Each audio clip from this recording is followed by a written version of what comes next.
Hello guys, welcome back to our channel Wins World TV. So alam naman natin na noong bumalik si current undefeated and 4 World Division Champion Naoya Inoue, aka the Japanese Monster, sa bansang Amerika, para labanan dito si Ramon Cardenas. Sa laban Naoya Inoue versus Cardenas ay wala naging kita dito ang top rank promotion dahil halos hindi naubos ang ticket nito. Sa makatuwid guys ay nalugi itong top rank promotion sa laban na ito. Ngunit ganun pa man ay gustong bumawi itong Japanese promoter ni Naoya Inoue sa pamamagitan ng pag-welcome ng mga natitirang malalakas sa Super Bantamweight Division.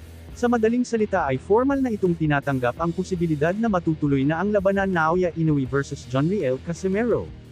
Dahil ayon sa Japanese promoter ni Naoya Inoue na si Ohashi ay ipinahayag na napagkasunduan nila na magkaroon ng sunod-sunod na laban ang kanilang fighter na si Naoya Inoue sa bansang Japan para dominahin ang Super Bantamweight Division sa sariling bansa.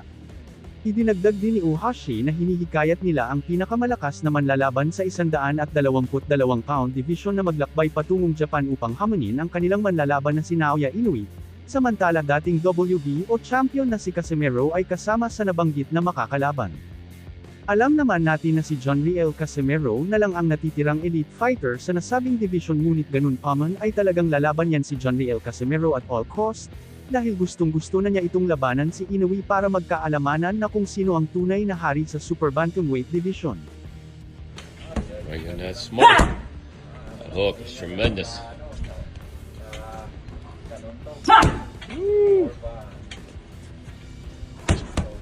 Nice.